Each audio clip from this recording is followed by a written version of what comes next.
ബംഗാളിൽ ആഗോള ഭീകരതയോ എന്ന വിഷയമാണ് ജന ഡിബേറ്റ് ഇപ്പോൾ പരിശോധിച്ചുകൊണ്ടിരിക്കുന്നത്.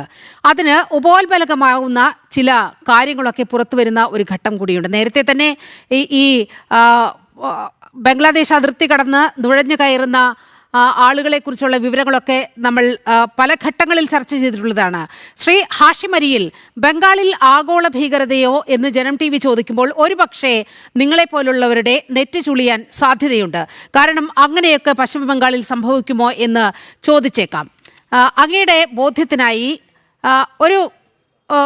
ഒരു സൗണ്ട് ബൈറ്റ്, ഒരു വിഷ്വൽ നമ്മൾ കാണിക്കുകയാണ്. അത് ലീഡർ ജമാഅത്തെ ഇസ്ലാമിയുടെ ബംഗ്ലാദേശിലെ നേതാവ് മുഹമ്മദ് നൂറുൽ ഹൂദയുടെ ബൈറ്റാണ്. ഈ ബൈറ്റിൽ പറയുന്നത്, മമതാ ബാനർജി ബംഗാളിനെ ഒരു സ്വതന്ത്ര രാജ്യമായി പ്രഖ്യാപിക്കൂ, രാജിവെക്കരുത്, ഡൽഹിയുമായി യുദ്ധം പ്രഖ്യാപിക്കണം, 17 കോടി മുസ്ലിങ്ങൾ, ബംഗ്ലാദേശിലുള്ള 17 കോടി മുസ്ലിങ്ങളുടെ പിന്തുണ നിങ്ങൾക്കുണ്ടാകും എന്ന് മമതാ ബാനർജി പറയുകയാണ്. മമതാ ബാനർജിയോട് പറയുകയാണ് ഈ മുഹമ്മദ് നൂറുൽ ഹൂദ എന്ന് പറയുന്ന ജമാഅത്തെ ഇസ്ലാമി നേതാവ്. ആ വാക്കുകളൊന്ന് നമുക്ക് കേട്ടുവരാം. ভোট চোর, সাম্প্রদায়িক দাঙ্গাবাজ বিজেপির নেতাদের কাছে ক্ষমতা হস্তান্তর না করার সাহসী সিদ্ধান্তকে আমরা অভিনন্দন জানাচ্ছি। আর একটু সাহসী ভূমিকা নিয়ে বিজাতীয় দিল্লির শাসনকে প্রত্যাখ্যান করুন এবং পশ্চিম বাংলাকে স্বাধীন রাষ্ট্র ঘোষণা দিন।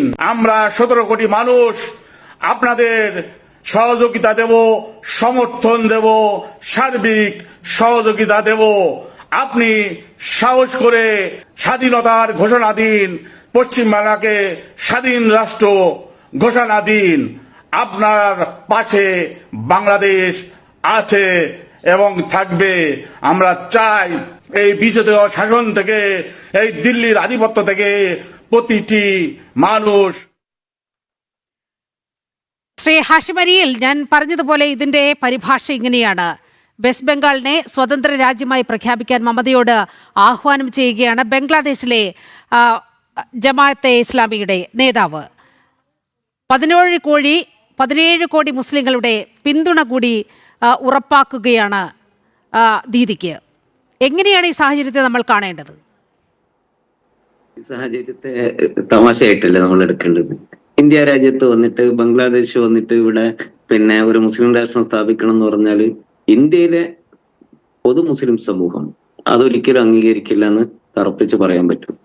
ഇന്ത്യയിൽ നിന്ന് അത്തരം ഒരു അവസ്ഥ ഉണ്ടായില്ല. പിന്നെ നുഴഞ്ഞു കയറ്റക്കാരായിട്ട് വരുന്നത് ഇവിടെ സെൻട്രൽ ഗവൺമെന്റ് ശക്തമായി നമുക്ക് നമ്മുടെ മിലിറ്ററി, അതുപോലെ തന്നെ നമ്മുടെ സെക്യൂരിറ്റി സംവിധാനം, ലോകത്തെ തന്നെ ഏറ്റവും കിടപിടിക്കുന്ന ഏറ്റവും അഭിമാനകരമായ ഒരു സംവിധാനം നമുക്കുണ്ട്.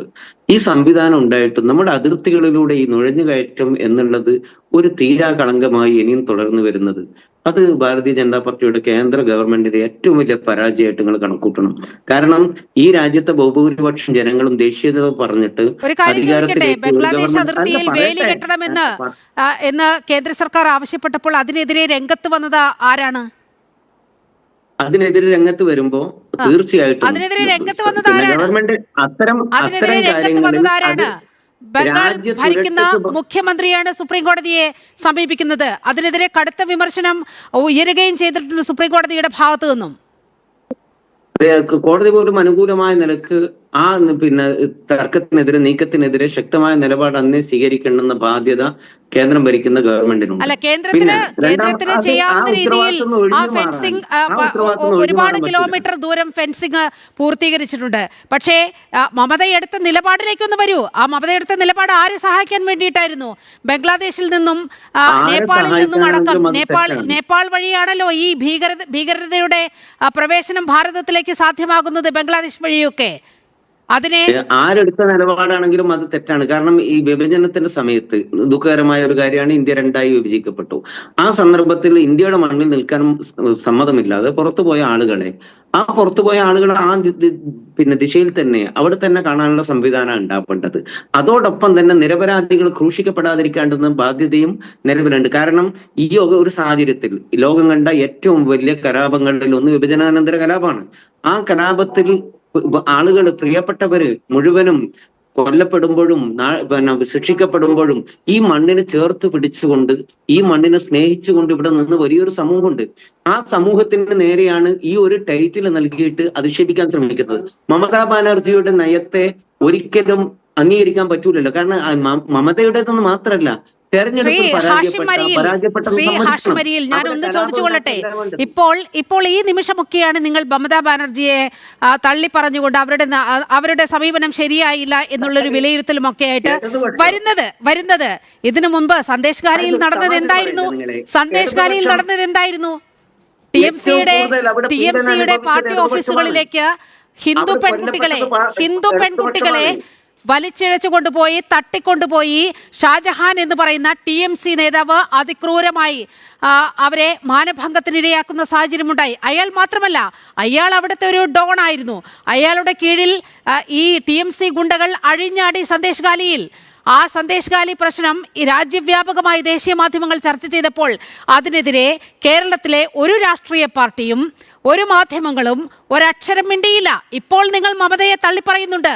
ഈ മമതയെ തിരുത്താനുള്ള ബാധ്യതയൊക്കെ അന്ന് ഇന്ത്യ മുന്നണിയുടെ ഭാഗമായി നിന്ന നിങ്ങൾക്കൊക്കെ ഉണ്ടായിരുന്നു. അപ്പോൾ അങ്ങനെയൊക്കെ നടക്കട്ടെ. ഇതൊക്കെ BJP-കാരെയാണ്. അവിടുത്തെ ഹൈന്ദവ വേട്ട എന്ന് പറയുന്നത് BJP-ക്കെതിരായ ആക്രമണമായി കണ്ടുകൊണ്ട് അവിടുത്തെ സംഘികൾക്ക് തല്ലുകൊള്ളുന്നതിൽ ഞങ്ങൾക്ക് എന്ത് പ്രശ്നം എന്ന് ചോദിച്ച മാധ്യമപ്രവർത്തകരുള്ള നാടാണ് ഇത്. നിങ്ങൾ ഒരു കാര്യം നിങ്ങൾ ഏറ്റുപറയുന്നത്, BJP എന്ന് പറയുന്നത് ഹൈന്ദവ സമൂഹത്തിന്റെ പ്രാതിനിധ്യമേ അല്ല, അവരൊരു രാഷ്ട്രീയ കക്ഷിയാണ്. ആ രാഷ്ട്രീയ കക്ഷി എന്ന നിലക്ക് ഇവിടുത്തെ എല്ലാവിധ ജനാധിപത്യ സംവിധാനത്തിൽ ജീവിക്കുന്ന മുഴുവൻ ആളുകളെയും ഉൾക്കൊള്ളാനുള്ള ബാധ്യത അവർക്കുണ്ട്. അവരുടെ ഭരണഘടനയിൽ ഞാൻ ഒരു കാര്യം ചോദിച്ചോളട്ടെ. യൂനുസ് സർക്കാർ അധികാരത്തിൽ വന്നതിന് ശേഷം ബംഗ്ലാദേശിൽ നടന്ന ന്യൂനപക്ഷ വേട്ട, അവിടുത്തെ ന്യൂനപക്ഷം എന്ന് പറയുന്നത് ഹൈന്ദവ ജനവിഭാഗമാണല്ലോ. അവരെ എത്ര കൊടിയ പീഡനമാണ് അവിടെ അഭിമുഖീകരിച്ചത്. ഇതിനെതിരെ ആരാണ് ശബ്ദിച്ചത്? BJP-യും ഇവിടുത്തെ ഹൈന്ദവ സംഘടനകളും മാത്രമാണ് അതിനെതിരെ ഒരു നിലപാടെടുക്കുന്ന സാഹചര്യം ഉണ്ടായത്.